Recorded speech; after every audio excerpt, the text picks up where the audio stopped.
Sí, economista, un gusto saludarlo a usted y al licenciado Ruiz y a toda la audiencia de Sucre. Mire, no ha pasado ni siquiera 3 años desde la época que me desempeñaba como ministro de Transporte y Obras Públicas.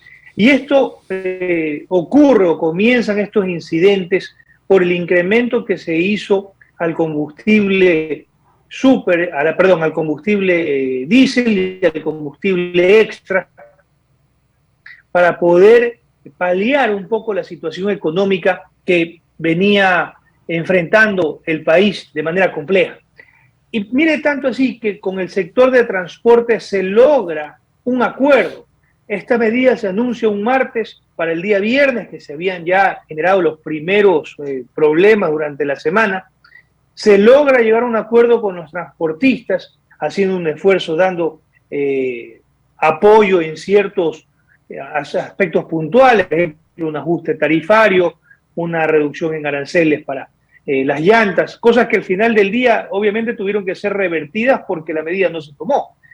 Pero la posición de alguna dirigencia indígena fue de continuar con la manifestación y ya para el día lunes llegaron a la ciudad de Quito de manera violenta, porque no es solamente los destrozos o no solamente fue la afectación dentro de la ciudad de Quito, sino que mientras venían caminando desde sus comunas, algunos ciudadanos invadieron, por ejemplo, haciendas florícolas, iban afectando a negocios privados, iban cerrando carreteras, iban evitando la libre circulación, y esto es un acto también de violencia.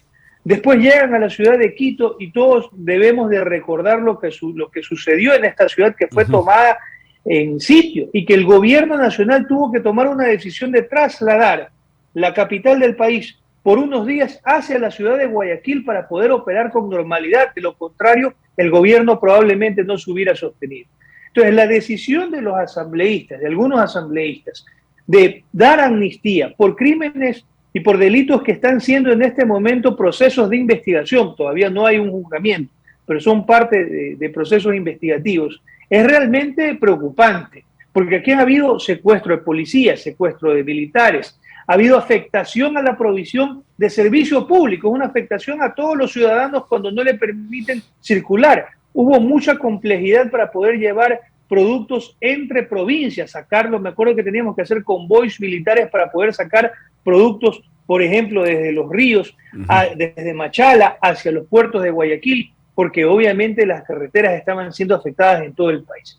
Entonces, no podemos perder la memoria histórica de lo que ha sucedido, y esto realmente supone una gran preocupación, porque la Asamblea vendría a tomarse funciones que le corresponden a la función judicial. Y esto aquí es muy delicado en una democracia si es que queremos dejar de politizar la justicia. Cada quien tiene que tratar las tareas que le corresponden y en este caso esto debió continuarse por la vía judicial y ahí determinar... Eso es lo que se sostiene, economista Martínez, para interactuar. Usted ha hecho una relación histórica de los hechos. La realidad en este momento radica en esta suerte de amnistía que en función de esa misma memoria de la que usted habla, ha sido recurrente por parte de la Asamblea y por parte del Congreso Nacional en determinados periodos históricos del país, es decir, cada vez y cuando ocurre exactamente lo mismo.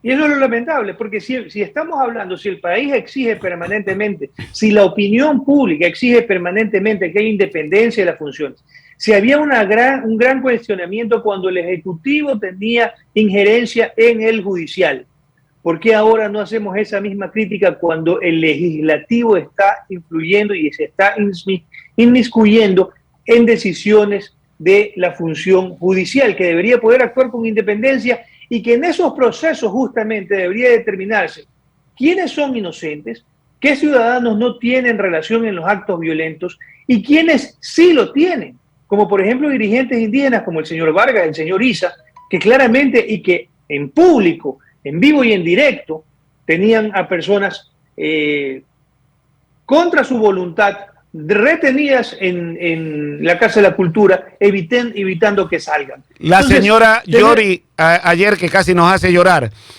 sostuvo que todo esto era en función de la paz y de la reunificación nacional.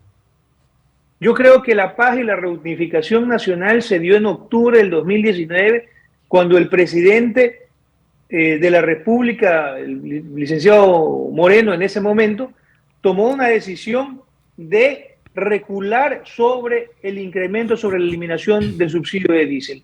En ese momento usted recordará que hubo una gran mesa que fue presentado en televisión nacional, esta suerte de acuerdo para poder buscar alternativas. Y posteriormente a esa reunión existieron varias discusiones en Carondelet con muchos sectores, y por eso se toma la decisión. Se hizo entender a muchos gremios de que el subsidio a los combustibles era una medida insostenible ya para las arcas fiscales del Ecuador, y que se le logró cambiar y se adoptó una medida gradual, que fue la que se mantuvo hasta hace pocos meses, el año pasado, cuando el presidente de la República decidió declarar y congelar los precios del diésel en 1.90 y me parece que la extra en 1.55. Perdón, en 2.55. En 2.55.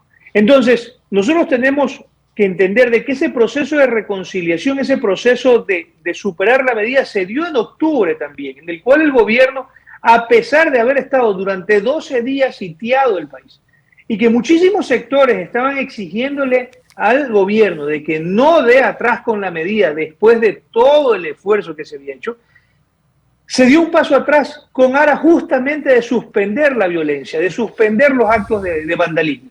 Y se recula sobre la decisión para volvernos a sentar y volver a buscar acuerdos con todos los sectores del país.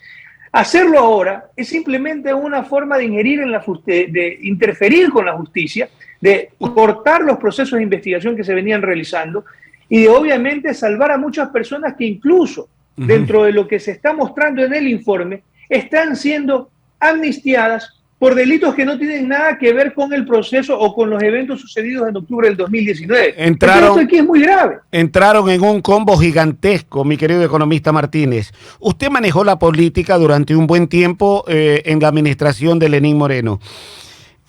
¿Cómo entender que Guillermo Lasso rechaza el tema de la amnistía, pero más resulta que en el momento de la votación una parte del oficialismo convalidó esas amnistías? Es difícil entender eso porque no hay coherencia. Si la postura es rechazar, como creo que gran parte de la población, gran parte de líderes de opinión, algunos partidos políticos, han rechazado claramente esa postura. Eso se tiene que ver dentro del ámbito de acción. Entonces, si un partido político rechaza la medida de manera declarativa, rechaza lo sucedido en octubre del 2019 y la medida de la amnistía para estos individuos, debería de haber actuado en consecuencia en la Asamblea. Pero lo que estamos viendo es que el partido de gobierno, el bloque de acuerdo nacional, que es el bloque de gobierno que se constituyó como un bloque oficialista, ha tenido votaciones en las cuales algunos, obviamente contrarios, y otros han votado a favor de la amnistía. Y esto de aquí crea nuevamente un malestar porque no hay consistencia con las posturas. Y usted, no sé si era el economista Calderón o el licenciado Ruiz, que mencionaban de que en la política lo que menos se cumple es la palabra. Y ese es justamente el problema que tenemos que enfrentar y que tenemos que resolver en este país. Si es que queremos que la política tenga un poco más de prestigio y que aquellos que hacen política tengan un poco más de credibilidad, porque se está minando completamente cuando en las campañas electorales, cuando en los procesos electorales se ofrece algo, se plantean ciertas posturas, se ofrecen ciertas medidas o se tiene una posición determinada sobre un asunto, como por ejemplo lo ocurrido en octubre del 2019, y luego viene el momento de tomar decisiones sobre los hechos particulares y las posturas cambian. Esto es inaceptable y debemos de ser realmente críticos de este tema, porque de lo contrario nuestra política parece que nunca sale del estancamiento permanente de ofrecer algo y cumplir cualquier otra cosa menos lo ofrecido inicialmente. Es que siempre se establecen los diálogos supuestamente para tratar de alcanzar un objetivo específico y viene la relación de que el fin justifica los medios. Hay muchos términos líricos que se establecen en función de la política, mi querido economista Martínez, y tenemos lo que tenemos desgraciada y lamentablemente. Muchísimas gracias por su presencia aquí a través de Radio Sucre Economista, muy amable. Muchas gracias, buenos días. Muy gentil el economista Gabriel Martínez, ex ministro de Gobierno en el régimen de Lenín Moreno, estableciendo su postura a propósito de la decisión de la Asamblea Nacional